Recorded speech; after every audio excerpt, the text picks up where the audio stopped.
Y vamos a continuar con el profesor José Luis de Castro, que es profesor titular de Relaciones Internacionales en la Universidad del País Vasco, director del Departamento de Derecho Internacional Público, Relaciones Internacionales e Historia del Derecho, codirector de los cursos de Derecho Internacional y Relaciones Internacionales de Vitoria-Gasteiz y titular de la cátedra Jean Monnet. Tiene igualmente un amplio currículum, ha trabajado particularmente sobre estos temas. Cito en su último trabajo, la interacción entre Naciones Unidas y la Unión Europea en materia de lucha contra el terrorismo global, en la obra colectiva de las relaciones entre Naciones Unidas y la Unión Europea, seguridad, cooperación y derechos humanos. Simplemente ya agradecerte, José Luis, el haber aceptado a última hora esta invitación. Muchas gracias. Y le cedo la palabra y así avanzamos. Gracias, Juan. Agradeceros a vosotros la invitación. Yo vengo encantado, pero soy el suplente y al suplente no se le puede pedir lo mismo que al titular. Cuando uno escucha las ponencias tan brillantes que hemos escuchado ya a la mañana, pues, en fin. Bueno, yo lo que pretendía hacer, o lo que pretendo hacer, es un recorrido diacrónico de la toma de conciencia progresiva de la Unión Europea de esta cuestión y del surgimiento de los diferentes instrumentos de lucha contra el terrorismo global que ha desarrollado la Unión Europea. Lo haré de forma innecesariamente descriptiva, somera y meramente panorámica. Me aprovecho de las intervenciones que hemos ya escuchado. El profesor Alcaide decía que, bueno, que él se iba a descansar su intervención en lo que iba a decir luego la profesora Salinas. Pues yo voy a hacer exactamente lo mismo. Mi intervención va a descansar en lo que ha dicho Alcaide, en lo que ha dicho la profesora Salinas y en lo que van a decir luego mi compañero, por ejemplo, seguro, Nicolás Alonso. Yo en la mesa de una posterior, con lo cual no voy a entrar en Eurojust o en cooperación judicial estando en delante y con lo que él conoce cualquier cuestión podrá aclararla él mucho mejor, ¿no? En cualquier caso, claro, y por hablar el último, pues uno se puede referir a algunas de las cosas que ha escuchado con antelación, ¿no? Yo, escuchando las interesantes reflexiones que hacía el profesor Alcaide sobre las concepciones del terrorismo, ¿no? Y decía él con razón que el terrorismo no es un fenómeno unívoco, que hay muchas percepciones y muchas sensibilidades y que, bueno, hay un terrorismo nacional, internacional, global, anarquista, yihadista, etc. Bien, es cierto, es difícil no estar de acuerdo con ello, es exactamente así. Los textos jurídicos fundamentalmente se aplican al terrorismo internacional, ¿no? Yo prefiero hablar de terrorismo global siguiendo a Fernando Reinares y a otros autores, ¿no? Para referirnos a un terrorismo que es radicalmente distinto de otras manifestaciones o de otras prácticas que hemos visto en tiempos anteriores, ¿no?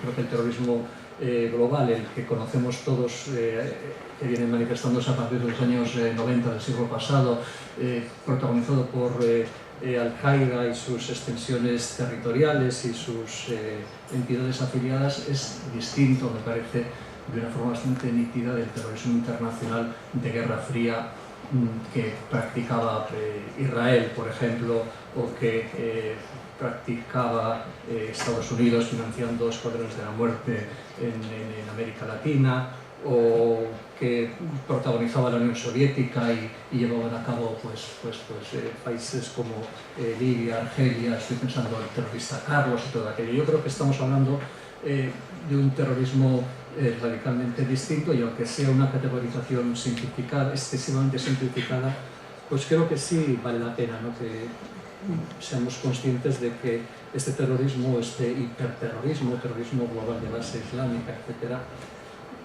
yihadista, terrorismo yihadista, tiene unas características nuevas, distintas, que nunca habíamos visto, ¿no? Es un terrorismo estatalmente indiferenciado, no cuenta con una raíz territorial definida ni con un origen geográfico que traspasa fronteras como el terrorismo internacional anterior.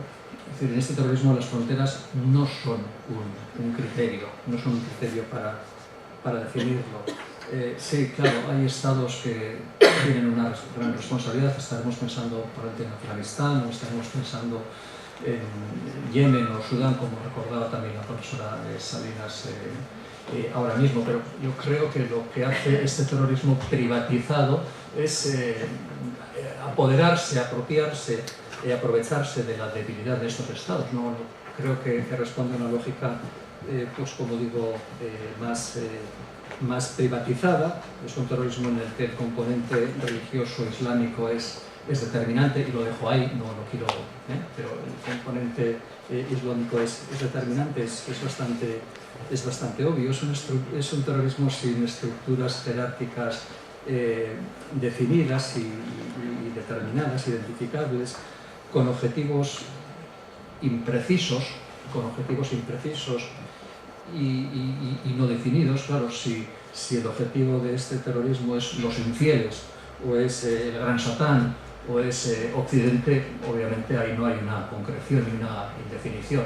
Prácticamente todo es objeto de este tipo de terrorismo, que va a realizar acciones indiscriminadas y extremadamente violentas, ¿no? Bueno, digo que por eso a mí creo que es acertado hablar de terrorismo global, sobre todo, como digo, para diferenciarlo de ese terrorismo internacional clásico típico de guerra fría, ¿no?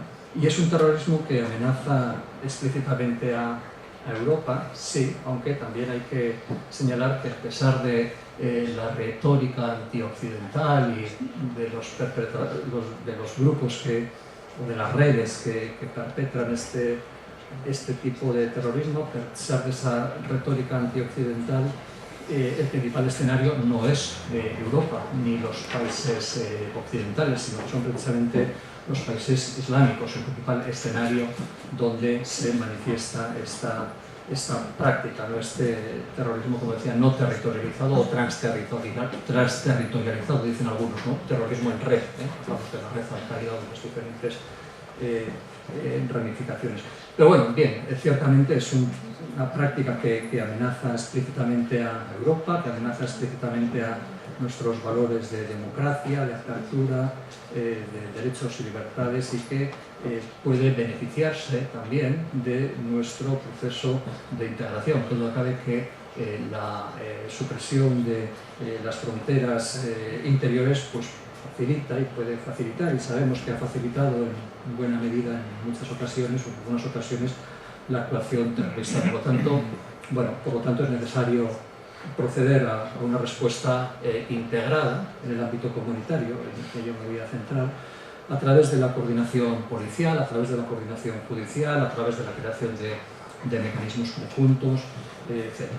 Un atentado perpetrado en un país puede haberse gestado, suele ocurrir así, puede haberse gestado en otro, y los indicios, sospechas, investigaciones generados en un país pueden evitar atentados en otro país. Si la amenaza es global o si la amenaza es no territorializada, como decía antes, también la respuesta deberá ser de esta naturaleza, una respuesta no circunscrita a los límites del Estado. Bueno, por lo tanto, parece acertado experimentar respuestas complejas, respuestas de diferente naturaleza, protagonizadas por diferentes actores y con diferentes instrumentos, ¿no? Desde el control y represión policial, elementos de cooperación judicial, elementos de naturaleza legislativa, de inteligencia, diplomáticos, elementos de naturaleza social, trabajar con comunidades religiosas, en fin, y guiado siempre por los valores que decimos que nos caracterizan a los europeos, ¿no? Yo me permito una lectura breve de una cita de una resolución del Parlamento Europeo, del informe del Parlamento Europeo sobre la dimensión exterior de la lucha contra el terrorismo, que creo que simplifica bastante bien este valores, esta guía de nuestros valores, ¿no? que debe protagonizar, como digo, que debe caracterizar los instrumentos en materia de actuación antiterrorista, ¿no? Del Parlamento Europeo: la lucha contra el terrorismo se ganará en el terreno de los valores o no se ganará. La estrategia antiterrorista debe ser global, multilateral y basada en el sistema de las Naciones Unidas. Toda respuesta unilateral, ajena al derecho internacional, por poderoso que sea el país que la ejecute, está limitada al fracaso. En la lucha contra este fenómeno deben respetarse siempre los derechos humanos y los principios del Estado de Derecho, no solo porque son principios inviolables y conquistas históricas que han costado muchos esfuerzos, sino precisamente porque es lo que quieren destruir los terroristas. Y si bajamos la guardia y sacrificamos estos valores o establecemos excepciones, estaremos dando una victoria a los terroristas y nos pondremos al mismo nivel de ellos. El respeto de los derechos y libertades fundamentales no es solo el límite, sino la razón de ser de esta lucha. La limitación de los derechos fundamentales no produce más seguridad en la población, sino más miedo. Fin de la cita. Bueno, bien, efectivamente, como también se ha dicho, los atentados del 11S en el 2001 van a colocar el terrorismo en un lugar prioritario en la agenda comunitaria. Doy un dato muy gráfico que ilustra en términos monetarios incluso, ¿no?, la importancia que tiene la agenda comunitaria. En el periodo presupuestario 2007-2013, que ahora finaliza, la Unión Europea ha destinado 745 millones de euros a las políticas de lucha contra el terrorismo y la criminalidad organizada. Ocupa un lugar, como digo, absolutamente central en la agenda comunitaria. Pero bien, este fenómeno ya había sido objeto de atención también en el ámbito comunitario desde tiempos anteriores, aunque con una relevancia bastante menor. Desde 1975, en que se funda el grupo de Trevi, acrónimo de terrorismo, radicalismo, extremismo y violencia internacional, y que no era sino una estrategia de cooperación intergubernamental integrada por los ministros del Interior para facilitar el intercambio de información y experiencias, y que podemos considerar, como digo, la génesis, el germen de todo ese entramado tan profuso que existe actualmente en el marco del espacio de libertad, seguridad y justicia, a través de, o pasando por Maastricht, que va a crear ese pilar de la cooperación de asuntos de justicia interior, y va a crear o va a empezar a dotar o va a empezar a ver los primeros instrumentos concretos como Europol, al que luego me referiré, o el Tratado de Ámsterdam, que va a comunitarizar algunos aspectos de ese tercer pilar. Creo que el Consejo Europeo de Tampere es el que va a sentar las bases ya para el surgimiento de ese espacio de libertad, de seguridad y justicia, y va a proceder en el inicio del reconocimiento mutuo de sentencias, resoluciones judiciales, etc. Si llegamos a Niza, en el año 2001, en el que se van a dar nuevos pasos para la consecución de ese espacio de libertad, seguridad y justicia, pero también en el año 2001 se va a producir el 11S, y, como digo, a partir de entonces el terrorismo va a empezar a ocupar un lugar central en la agenda comunitaria, punto de inflexión. He oído hoy aquí a la mañana y efectivamente el 11S va a ser el punto de inflexión. Decía también el profesor Alcaide, decía, todavía en el año 92 la Unión Europea en la Unión Europea se permitía un margen de discrecionalidad en los Estados a la hora de calificar determinados actos como actos de terrorismo para proceder o no a las demandas de extradición, y sorprende, claro, escuchar que eso realmente es así.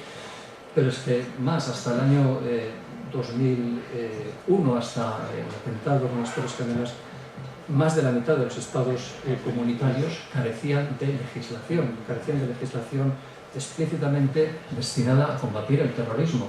Creo que solo España, obviamente, Alemania, Reino Unido, Italia y creo que Portugal eran los 5 únicos países en los momentos que tenían una legislación específica para combatir el terrorismo. Los demás lo trataban como un delito común.